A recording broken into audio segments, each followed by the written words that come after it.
Hello everyone, आप सब कैसे हैं? मैं उम्मीद करता हूं कि बहुत अच्छे होंगे और अपनी पढ़ाई को कर रहे होंगे। मैं Akash Kumar Badana, ICT virtual classroom में आपका बहुत बहुत स्वागत है मेरे प्यारे। तो जैसे आपको पता है मेरे बच्चों, बेसिकली हमारी आपका जो है 11वीं क्लास है और हम लोग आपका ज्योग्राफी का ही लेक्चर लेंगे। ये भी बहुत कोर्स बचा हुआ है तो उसको कंप्लीट करने की दिशा में मेरा प्रयास है। जो इकोनॉमिक्स की बुक हमारी कंप्लीट हो चुकी है, उसके साथ हम ज्योग्राफी का भी एक बुक मैं अभी कंप्लीट करा चुका हूँ। लेकिन पर बढ़ रहा हूँ, मेरी कोशिश है कि हम लोग इसको कर लें। ठीक है, तो इसी तरह से अभी हमने पहला लेक्चर हमारा इसमें हो चुका था, संरचना और भू आकृति। तो उसमें आपने पढ़ा कि कैसा स्ट्रक्चर है, कैसा स्वरूप है, प्रायद्वीपीय खंड क्या है। ठीक है, और आपका हिमालय पर्वत आप कैसे बना है, उसी के साथ बहुत सारी नदियों की उत्पत्ति हुई है, नदियों ने अपना कटाव किया है और उसी अपर्दन और कटाव के कारण कुछ भू आकृतियां मिली हैं, जैसे गॉर्ज हो गया, वियाकार की घाटी हो गया, कैनियन हो गया, जलप्रपात हो गया। आप अगर अक्सर देखते होंगे हमारे पहाड़ों में, जब खास करके बरसात के मौसम बारिश अच्छी होती है, पहाड़ों से ऊपर से नीचे का पानी गिरता है। एक तो वो होता है जो बिल्कुल पहाड़ के सहारे चलता है, क्या बोलते हैं कि भाई झरना बह रहा है, पानी का स्रोत आ रहा है, तो वो कैसे निकलता है? चिपक। ये क्या करता है कि स्पीड ज्यादा होती, कहाँ गिरता है? आगे की तरफ गिरता है, आगे की तरफ गिरता है। जब वो ऊपर से आ रहा पहाड़ी क्षेत्र से नीचे जब आपका झरना गिरता है, हम जलप्रपात झरना कहते हैं। तो जैसे झरना नीचे गिरता है, तो नीचे धरती में गिरने के बाद वो सीधा ऊर्ध्वाधर रूप से उसको काटता है और जल इस तरीके से, मान लीजिए ये आपका झरना आया, गिरा और यहाँ, तो ये इस तरीके से घूमता है।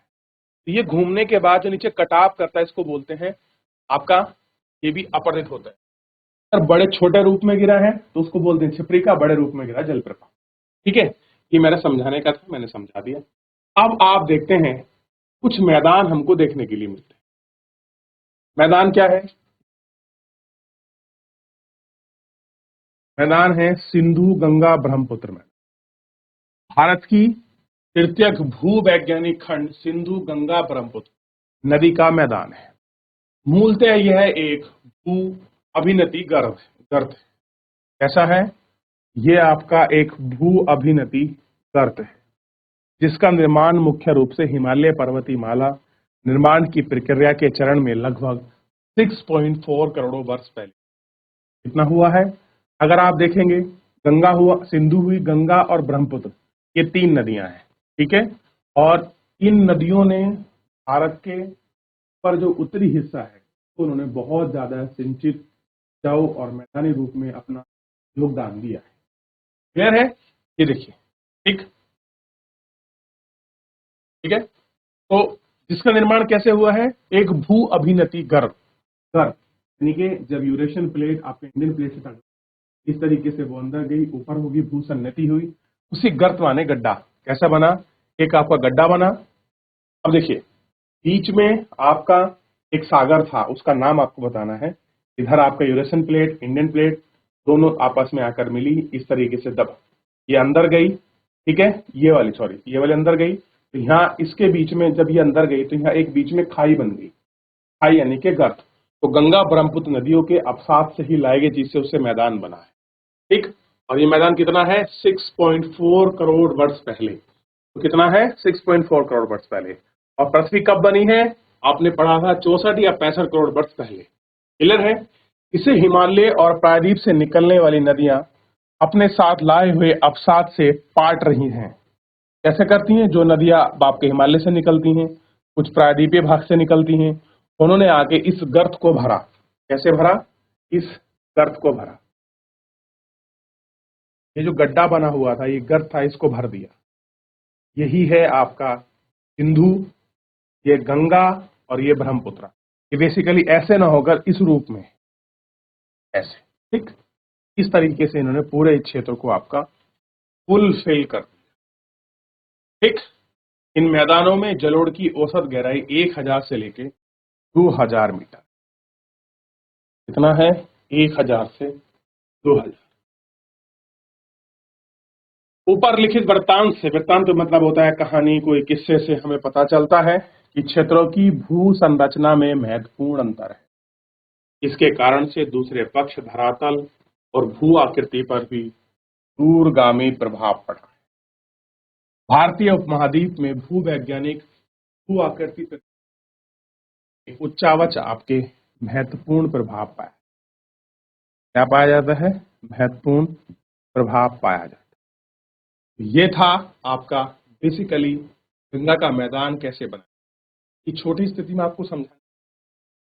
आप क्लास में जाओगे, आपको प्लेट टेक्टोनिक्स पढ़ाया जाएगा, यूएसएन प्लेट कैसे बनी, इंडियन कॉन्टिनेंटल प्लेट टकराई, कैसे आपका पैंथालासा सी था, जिसे हम गर्त कह रहे हो, वो आपका बेसिकली पैंथालासा सी था। और जो आपके हिमालय से बहने वाली नदियों ने जो अपने साथ कंकड़ पत्थर अवसाद लाए, उनका छठ उनको वहां आपका डिपोजिशन को आपका जमा किया, उसी डिपोजिशन से क्या बना आपका ये मैदान बना है, क्या कहते हैं, गंगा ब्रह्मपुत्र का। ठीक है, तो ये आपको पता होना।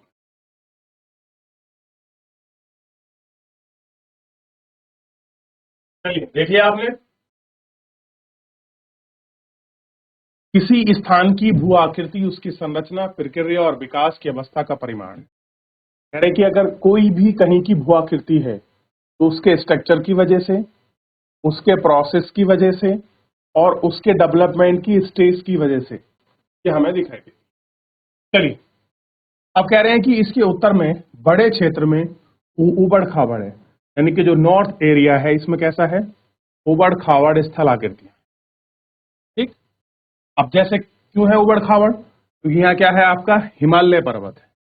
उबड़ खाबड़ क्या बता रहा है, ये बेसिकली हिमालय पर्वत है जिनमें अनेक चोटियां, सुंदर घाटियां और महाखंड, महाखंड का मतलब होता है बड़े बड़े गड्ढों को हम लोग। दक्षिण भारत का एक हिस्सा है परंतु वह आपका कटा फटा है, जहां पर अपर्दित खंड और आपका कगारों की भरमार है। दोनों के बीच उत्तर भारत का विशाल मैदान है। ऐसा है, उत्तर भारत का आपका एक विशाल मैदान आपको देखे। तो यानी कि कोई भी अगर भू आकृति बन रही, उस भू आकृति बनने के लिए सबसे इंपॉर्टेंस क्या है, उसका स्ट्रक्चर्स क्या है, ठीक, उसका प्रोसेस क्या है, ठीक है, और धरातलीय विभिन्नता क्या है, उबड़ खाबड़ की स्थिति क्या है, ठीक, ये सारी चीजें हम लोग देखते हैं।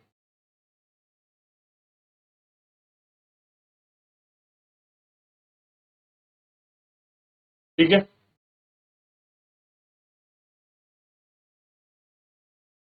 मोटे तौर पर भारत को निम्नलिखित भू आकृति खंडों में बांटा गया है।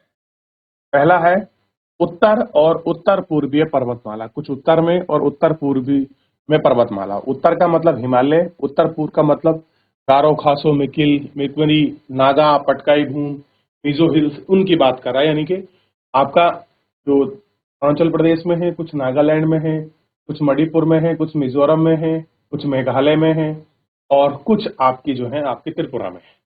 तो कह रहे हैं कि फिर दूसरा है उत्तर भारत का मैदान, यानी कि जिसको हम अभी अभी पढ़ रहे थे, यानी कि गंगा, यानी आपका ब्रह्मपुत्र का मैदान, गंगा का मैदान और आपका सिंधु का मैदान। अगर आप इसे अब उत्तर से पूर्व की दिशा में लगे, ठीक है। अब देखिए, फिर उसके बाद है प्रायद्वीपीय पठार। प्रायद्वीपीय पठार की स्थिति मैंने पूरी आपको समझाई थी कि ये हमारा पूरा आपका प्रायद्वीपीय पठार है। इसके बीच में बहुत सारे पठार हमको पाए जाते हैं, जैसे मैंने आपको बुंदेलखंड, बंगेलखंड, झारखंड, रांची का पठार और आपका आपका दक्कन प्लेट्यू, मेघालय का पठार, एम्बरले, किम्बरले, ये सारी चीज जो प्लेट्यू है ये मैं दिखा रहा हूँ। उसके बाद है मरुस्थलीय, भारतीय मरुस्थल। भारतीय मरुस्थल का मतलब थार के डेजर्ट की हम लोग बात करेंगे।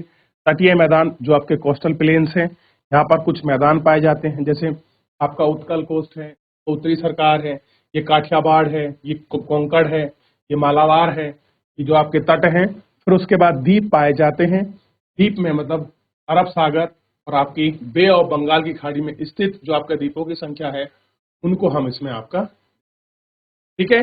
अब हम बात कर रहे थे, यही है वो बहुत सारे आपके क्षेत्र प्रायद्वीपीय में हिस्से में देखिए, तो कुछ ये जो यहाँ पर जो कुछ आपको पठार मिलेंगे, मालवा का, बुंदेल का, बंगेल का, छोटा नागपुर का पठार, झारखंड का पठार, ठीक है, और ये जो आपको प्लेट्यू मिलेगा दक्कन प्लेट्यू, ठीक है, और कुछ पठार यहाँ मिलेंगे किम्बरले का पठार, ये सॉरी एम्बरले पठार, ये सारे चीज हम लोग इसमें देखेंगे। तो सबसे पहले इसमें हम आपका चल रहे हैं और पहला पार्ट हम लोग इसमें देख रहे हैं, और इसी में सबसे पहले हम शुरू कर रहे हैं। इसमें ध्यान दीजिए, नंबर 1 पर है, इस पठार को आप ध्यान दीजिए।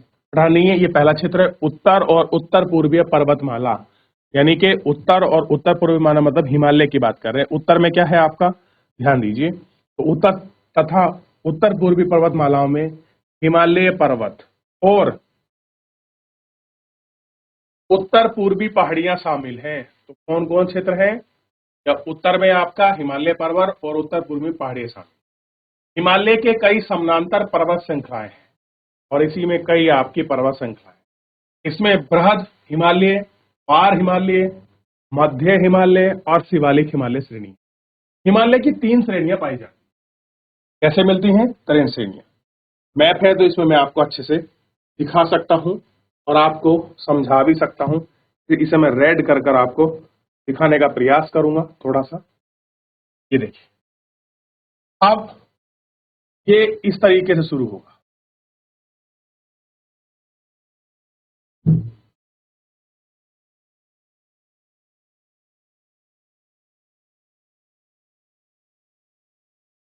फिर इसके नीचे शिवालिक है। ये कुछ थोड़ा कटा फटा है कि हाँ, देखिए इस तरीके से 3 पर्वतमालाओं के रूप में ये हमें देखने के लिए मिलता है और आपको पता होना चाहिए। इसको हम बोलते हैं महान हिमालय, इसको हम बहुत बार आपका हिमाद्री भी कहते हैं। बीच का है लघु हिमालय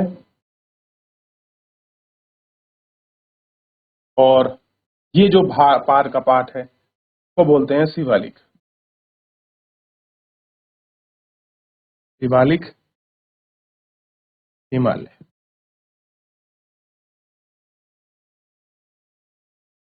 ध्यान रखिए ये क्या है, शिवालिक हिमालय। अच्छा, यहां भी आपका कुछ पर्वत पठार पड़ते हैं, जैसे आपकी काराकोरम, लद्दाख, जास्कर। ये जो श्रेणी है ये पड़ती हैं ट्रांस हिमालय, यानी कि ये आपका हिमालय का भाग नहीं। ध्यान दीजिए, ट्रांस हिमालय।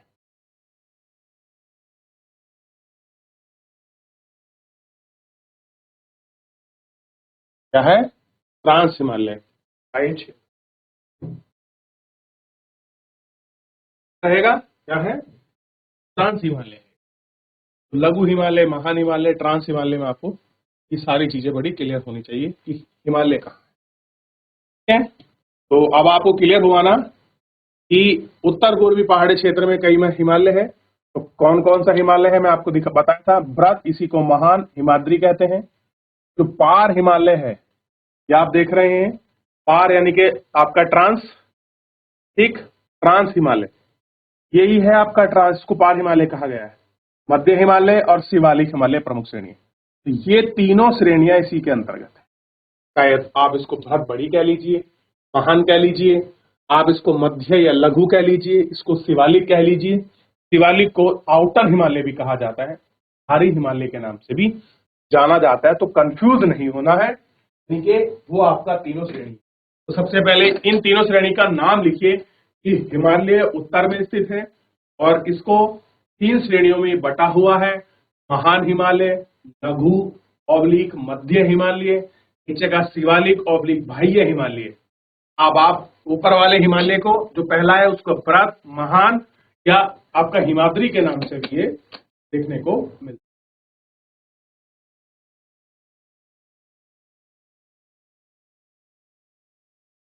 है। हो गया। अब देखिए, भारत के उत्तरी पश्चिमी भाग में हिमालय की श्रेणियां हैं और उत्तर पश्चिमी दिशा में दक्षिण पूर्व दिशा की ओर फैली हैं, यानी कि उत्तर पश्चिमी दिशा से, उत्तर उत्तर ये वाला पार्ट, पश्चिमी है, ठीक से दिशा से कहाँ फैली हैं, दक्षिण पूर्व की तरफ फैली हुई, यानी कि नॉर्थ ईस्ट में जो है। अब देखिए, दार्जिलिंग और सिक्किम हिमालय में श्रेणियां पूर्व से पश्चिम दिशा में फैली, कहाँ फैली हैं, पूर्व से पश्चिम दिशा, ठीक। जब अरुणाचल प्रदेश में ये दक्षिण पश्चिम से उत्तर पूर्व की ओर घूम जाती है, कहाँ घूम जाती हैं, अरुणाचल प्रदेश में, क्योंकि सिंथेटिक मोड लेती है। दक्षिण पश्चिम से कहाँ घूम गई, उत्तर पश्चिम की ओर घूम जाती हैं। मिजोरम, नागालैंड, मणिपुर में ये पहाड़ियां उत्तर दक्षिण दिशा में फैली हैं। वृहद हिमालय श्रृंखला, जिसे आप केंद्रीय अक्षीय श्रेणी भी कहते हैं, क्या कहते हैं इसको? सेंट्रल आपका अक्षीय श्रेणी की पूर्व से पश्चिम की लंबाई 2500 किलोमीटर है। यानी कि अगर आप इस रूप में देख रहे हो, कितना है? 2500 किलोमीटर। ठीक। दक्षिण, उत्तर से दक्षिण में ये कैसा है? उत्तर में 160 और दक्षिण में कितना है? ये आपका 400 किलोमीटर तक आपका चौड़ा है। जैसा कि मानचित्र में स्पष्ट है कि हिमालय भारतीय उपमहाद्वीप और मध्य पूर्वी एशिया के देशों के बीच में एक मजबूत दीवार का काम करता है। आप अगर एशिया को देखोगे तो वो आपका सतत प्रेम कैसे है, अब देखिए, ये हमारा हिमालय पर्वत। अब ये इधर से बाउंड्री बनाए है, यहां से ये पूरे क्षेत्र को आपका इतना हद तक आपका रोके हुए है। ऐसे है, पूरे क्षेत्र को आपका रोके हुए। ऊपर देखिए जो आपका तिब्बत, चीन, आपका जो अक्षय चीन वाला पार्ट है, इधर से साइबेरियन से आने वाली हवाओं को, इन सबको कैसे है वो आपका रोके हुए। ठीक, ये आपको दिखा। हिमालय एक आपका प्राकृतिक रोधी नहीं, अपितु कह रहे केवल आप ये मत समझिए कि ये आपका जलवायु ही रोकता है, अपितु जलवायु अपवाह और सांस्कृतिक विभाजक भी है। ये क्या करता है? प्राकृतिक रूप से रक्षा करता है और जलवायु अपवाह, जो आपकी साइबेरिया से आने वाली ठंडी हवाओं को रोकता है। आप जानते हैं हिंदू कुश, पमीर नोट और अरावली, सॉरी आपका जो है ट्रांस हिमालय और हिमालय की जो आपकी पामीर नोट ग्रंथि है, जहाँ सारे मिलती हैं, आप देखेंगे जो आपकी साइबेरियन से चलने वाली हवाएं और आपका से आने वाली हवाएं और उधर से जेट स्ट्रीम के माध्यम से जो आपकी जलवायु आती है, हिमालय उसको रोककर वापस पीछे मोड़ देता है। क्या करता है? एक आपका जलवायु विभाजक के साथ साथ संस्कृति विभाजन।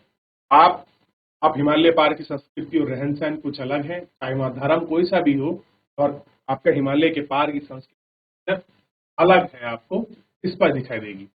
और देखिए, दक्षिण एशिया के देशों में भूपर्यावरण पर हिमालय का प्रभाव बताते हैं। कह रहे कि इसी का हमारे यहाँ इफेक्ट है। क्या आप दुनिया में हिमालय जैसा भूपर्यावरण विभाजक ढूंढ सकते हैं? मुझे बताइए, क्या कोई और ऐसा भू विभाजक पर्यावरण है? तो आपको उत्तरी भारत का मैदान आपको देखिए, उत्तरी भारत का मैदान सिंधु, गंगा, ब्रह्मपुत्र नदियों से बहाकर लाए गए जलोढ़ निक्षेप से बना है। इस मैदान के पूर्व से पश्चिम की लंबाई लगभग 3200 किलोमीटर है और औसत चौड़ाई एक, एवरेज कितना है इसका? देखिए वैसे कितना है तो टोटल आप देखोगे, गंगा सिंधु, अब देखिए यहाँ बह रही है सिंधु नदी, ये बह रही है आपकी गंगा, और फिर ये इधर से ऐसे बहती है। तो ये जो पूरा क्षेत्र है ये कितना है?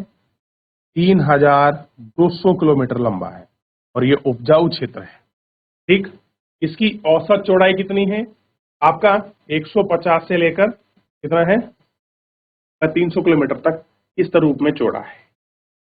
ठीक, जल निक्षेप की अधिकतम गहराई 1000 मीटर से 2000 मीटर और उत्तर से दक्षिण की दिशा में इन मैदानों को 3 भागों में बांटा जा सकता है।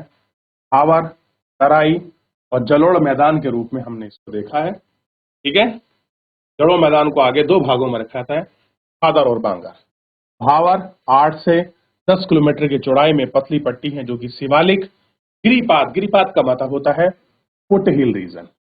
अब चलिए इसे मैं 1 मिनट बाद में बताऊंगा। सबसे पहले आप इतना आप देखिए, ये आपको समझ आया कि नहीं आया?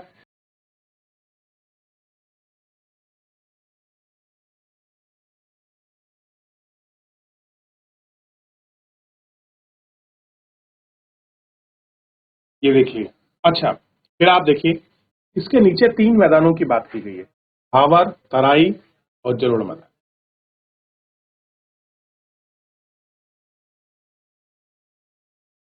भावर,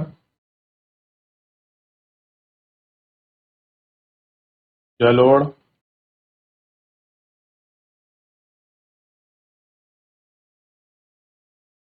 तराई।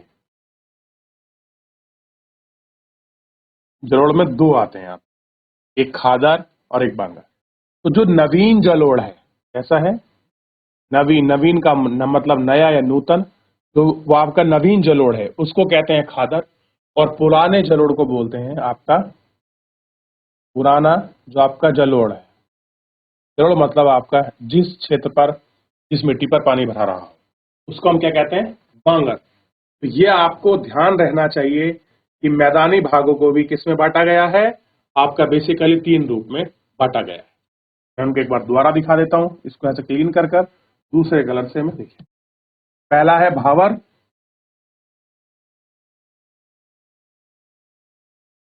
पहला है भावर, दूसरा है तराई और तीसरा है जलोढ़।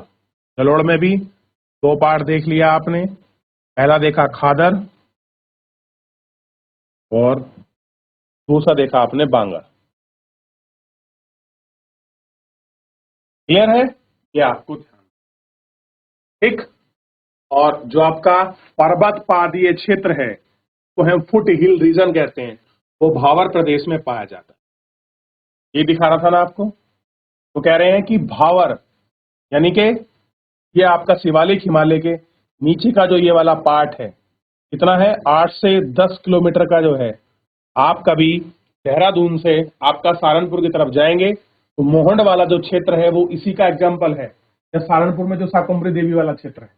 क्लियर है? आपको याद के लिए बता रहा हूं ताकि आपको बहुत अच्छा है। क्लियर है? और कोट द्वार से आप अब जैसे नीचे उतरेंगे, आप नजीबाबाद की तरफ आएंगे, मैं वो रीजन की बात। सही, आज के